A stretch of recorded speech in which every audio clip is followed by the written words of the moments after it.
I used to roll my eyes whenever someone told me about haunted highways or phantom hitchhikers. But that was before that night, the night I drove home alone on Highway 46, the night I saw her. It was late, a little past midnight, and the road was nearly empty.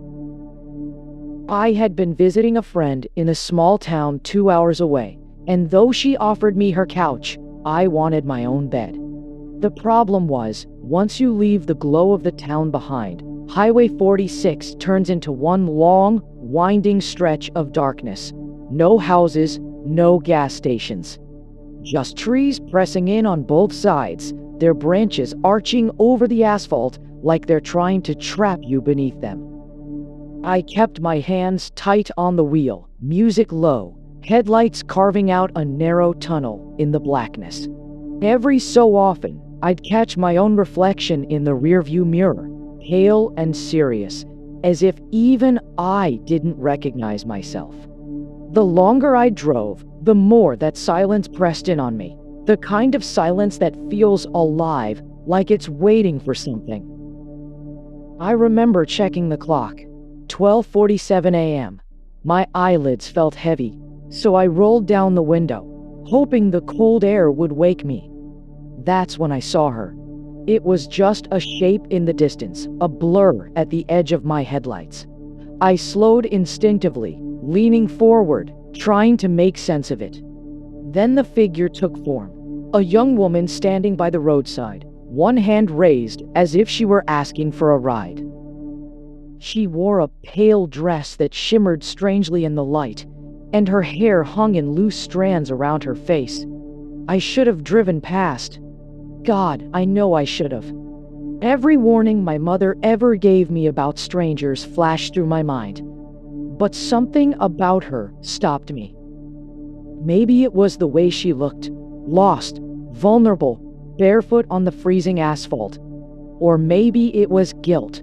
The idea of leaving someone alone out here, miles from anything, with no phone in sight. So I slowed to a stop. The girl stepped closer, her movements slow, almost uncertain. As she reached the passenger door, I felt my pulse quicken. She leaned down, her face just barely visible in the dim glow of the headlights. She couldn't have been much older than me, 20, maybe 22. Her skin was pale, her lips slightly blue from the cold. "Are you headed into town?" she asked. Her voice was soft, almost too soft, like it was carried on the wind rather than spoken. I hesitated, then nodded. "Yeah." "Get in." The door creaked open, and she slipped inside, folding her hands neatly in her lap. She didn't smile. She didn't even look at me. She just stared straight ahead, like she already knew where we were going. I tried to shake the unease crawling up my spine. "Rough night?" I asked, forcing a laugh. "You scared me for a second out there."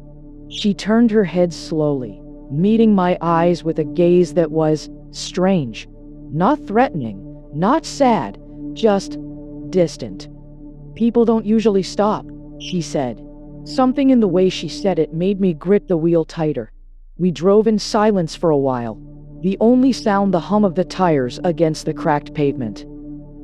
I kept glancing at her, trying to read her expression, but she was unreadable, like a porcelain doll lit by moonlight. Finally, I asked, "So, where should I drop you off?" That's when she smiled, small, fragile, and utterly chilling. "Don't worry," she said softly. "You'll know when we get there." The longer she sat beside me, the heavier the air in the car seemed to grow. At first, I chalked it up to nerves.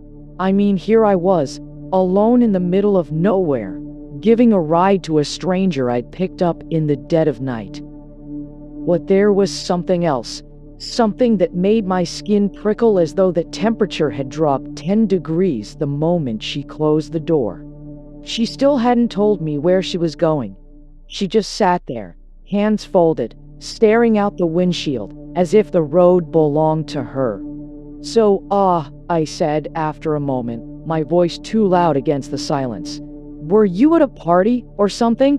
I mean, you're not exactly dressed for walking on the highway." Her pale dress clung to her like mist, fluttering slightly in the draft from the open window. She looked down at it as if noticing it for the first time. Then, almost absently, she whispered, "It was white once." The words sank into me, strange and heavy, though I couldn't explain why. I laughed nervously, the sound brittle. "Still looks white to me." She didn't respond. I turned my eyes back to the road, telling myself I was overreacting, that she was just some runaway, or someone who'd had a rough night. But every time I glanced at her, the unease grew stronger. Her skin was too pale, not just the kind of pale you get from being cold, but almost translucent in the glow of the dashboard. And though her hair shifted with the movement of the car, I noticed something impossible. Not a single strand ever fell across her face. It was as if some invisible boundary kept her features perfectly visible at all times. "Hey," I said, trying again to sound casual. "Do you live around here, or are you heading into the city?" For a long moment, she didn't answer. Then, finally, she spoke, her voice low, almost dreamlike. "I used to live here, a long time ago." The way she said it made the hairs on the back of my neck stand up. I gripped the steering wheel tighter, fighting the urge to ask the obvious questions. Instead, I nodded as if what she said made perfect sense. "Right. Well, if you need me to drop you anywhere specific, just let me know." She turned then, slowly, and for the first time, I felt her full attention settle on me. Her eyes were dark, but not in the way most people's eyes are. They seemed bottomless, like staring into a well where no light could reach. "You're kind," she said softly. "Not many people would stop." My throat went dry. It didn't feel right leaving you out there. Her lips curved into that fragile smile again. "That's what he said too." I blinked. "Who?" She didn't answer. She just turned back to the window, her reflection in the glass pale and wavering, like a candle flame about to go out. The silence stretched, heavier than before. My car's headlights carved through the dark, and for a moment I thought I saw movement along the roadside, shadows darting between the trees. But when I looked harder, there was nothing. I told myself I was imagining things, that the darkness was playing tricks on me. But deep down, I knew something was wrong. Very, very wrong. And then, just as I opened my mouth to ask her again where she wanted to go, she said something that made my blood run cold. "Slow down," she whispered. "We're almost there." I eased my foot off the gas, the tires humming lower against the pavement. My eyes darted to the passenger seat. She hadn't moved, but her presence filled the car like cold smoke, pressing into my lungs with every breath. "Almost where?" I asked, trying to keep my voice steady. Her eyes didn't leave the windshield. "You'll see. Turn left up ahead." I frowned. There wasn't supposed to be a turnoff for at least another few miles. But as the road curved, my headlights swept over a narrow gravel lane I'd never noticed before. It looked more like a forgotten driveway than a road, overgrown with weeds, half swallowed by the woods. I slowed instinctively, my pulse hammering. "This way?" She nodded once, slow and deliberate. Every instinct in me screamed not to. My mother's voice echoed in my head. "Don't let strangers tell you where to go in the middle of the night." Yet something in the girl's expression, the quiet certainty of it, drew me in despite myself. The gravel crunched beneath the tires as I turned onto the lane. Trees closed in on either side, branches clawing at the roof like skeletal hands. The headlights seemed weaker here, swallowed by the dark as if the night itself was thicker. "Where does this go?" I asked, forcing a nervous laugh. "I don't remember seeing this road before." "It's not on most maps," she murmured, "but I know it well." A chill spread through me. How do you? I've walked it many times. The way she said it sent a ripple of dread down my spine. The lane narrowed, winding deeper into the woods. Patches of mist clung to the ground, swirling in the beams of my headlights. The deeper we went, the quieter everything became. Even the sound of crickets had vanished, replaced only by the hollow crunch of gravel. "Is your house out here?" I asked, though my voice cracked on the last word. She didn't answer. Her eyes were locked ahead, her lips slightly parted, as if she were listening to something I couldn't hear. Finally, after what felt like forever, the trees parted into a clearing. The headlights revealed the outline of an old wooden bridge stretching across a shallow ravine. The boards looked rotted, half broken, sagging beneath the weight of years. I slowed to a crawl. "This doesn't look safe." "It's fine," she whispered, almost to herself. "It always holds. For a while." Her words sent ice water through my veins. I stopped the car just before the bridge, the beams catching the pale wood, and the mist rising from the ravine. My hands gripped the wheel so tightly, my knuckles hurt. Something deep inside me screamed to turn around, to get back onto the highway, to drive until the sun came up. But before I could speak, she turned to me. For the first time since she got in, she looked almost alive, her eyes wide, glistening, her voice trembling with something like desperation. "Please," she whispered. "Just drive across. I need you to." And for reasons I still can't explain, I nodded. The car crept forward, the front tires pressing onto the first boards of the bridge. The wood groaned under the weight, long, hollow creaks echoing into the misty ravine below. I gritted my teeth, my knuckles white on the steering wheel. "Are you sure about this?" I asked. "Yes," she whispered, staring ahead. "I've been waiting for this for so long." The words chilled me more than the icy night air. Each foot of progress felt like a mile. The headlights stretched across the fog, but beyond the bridge there was nothing, just an endless sheet of gray that swallowed the trees, the sky, the world itself. I realized with a jolt that I couldn't see the end of the bridge anymore.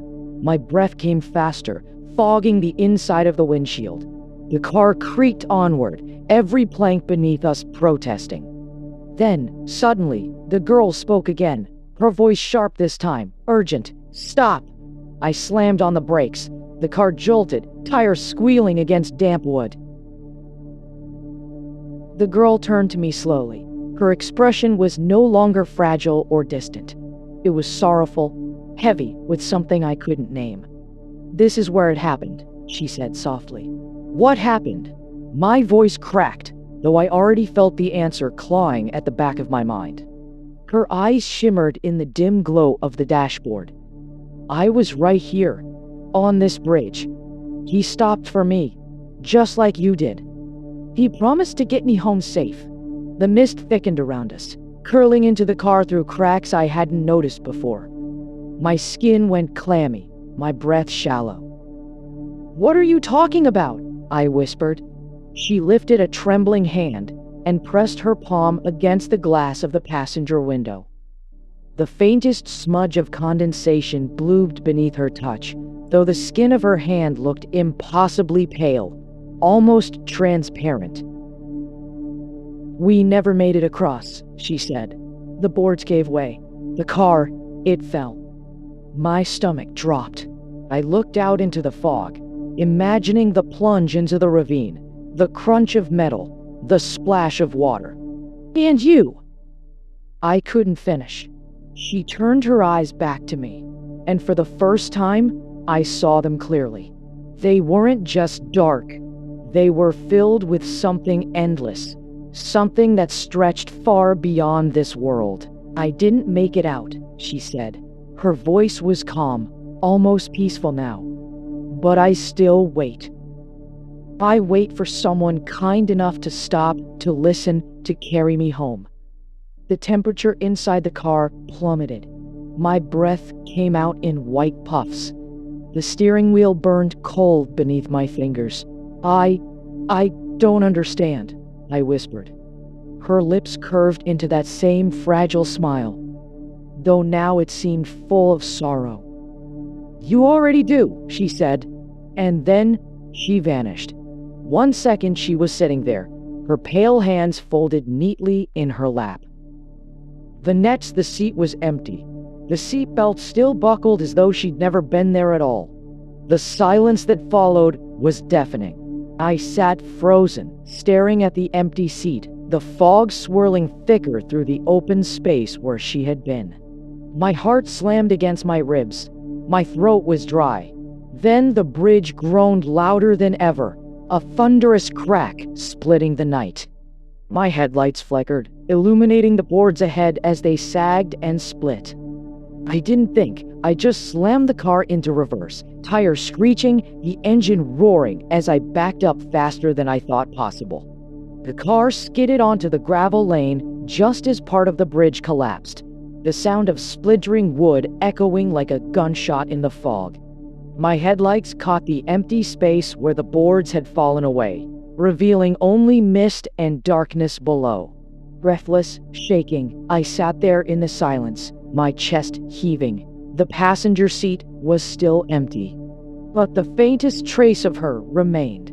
The ghost of her perfume, a floral sweetness that didn't belong in the cold woods. I don't know how long I sat there before I finally forced myself back onto Highway 46.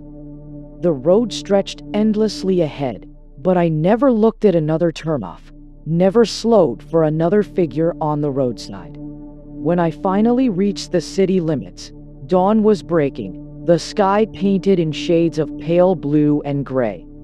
And though I made it home, though the world looked normal again in the light of morning, something inside me had changed forever. Because I know now what I saw, and I know I wasn't the first. For days afterward, I couldn't shake the feeling that she was still with me. Every time I got into my car, I glanced at the passenger seat, half expecting to see her there. At night, when I closed my eyes, I swore I could hear the faint creak of the bridge boards, the whisper of her voice telling me to slow down. I told myself it was just stress, just my imagination feeding on fear. But the truth was harder to ignore. A week later, still restless, I did something reckless. I went back. It was mid-afternoon this time, the sun high, the woods less menacing. Highway 46 looked ordinary. Just another cracked ribbon of asphalt cutting through nowhere. But when I found the gravel turnoff, it was still there, hidden under weeds and brush. The lane seemed smaller in the daylight, less like a road and more like a scar through the forest. I drove slowly, my hands clammy on the wheel. And when I reached the clearing, I saw the bridge again, or what was left of it. Half the boards were gone. What remained sagged dangerously, rotted through, barely clinging to the supports. The ravine beneath was shallow, but filled with jagged rocks and a thin trickle of water. Looking at it now, I wondered how it had ever held a car at all. I parked at the edge and got out, gravel crunching beneath my shoes. The air was unnervingly still, no bird song, no wind, just silence. And then I noticed something. Faded flowers tied to the railing of the bridge. Old bouquets, weather-beaten and dried, some bleached almost white by the sun. My heart lurched. I bent down and saw a small wooden cross hammered into the earth at the edge of the ravine. The letters carved into it were fate, almost erased by time, but I could still make them out. In memory of Anna Grace, 1998. My blood ran cold. I staggered back, the world tilting around me. Anna. I hadn't asked her name that night. She had never offered it. But now, staring at that weathered cross, I knew. It was her. The stories I had laughed off, the legends I dismissed, they were real. She had been waiting all these years, stranded on that lonely stretch of highway, reaching out to anyone kind enough or foolish enough to stop. And I had been one of them. I never told anyone, not my friends, not my family. Some things are too heavy to share. But even now, months later, I can't drive past Highway 46 without my hands shaking. Sometimes, late at night, when the road is empty and the headlights carve through the dark, I catch myself glancing at the side of the road, half expecting to see her again, arm raised, pale dress glowing faintly in the beams. And sometimes, in the silence, I hear her voice. You'll know when we get there.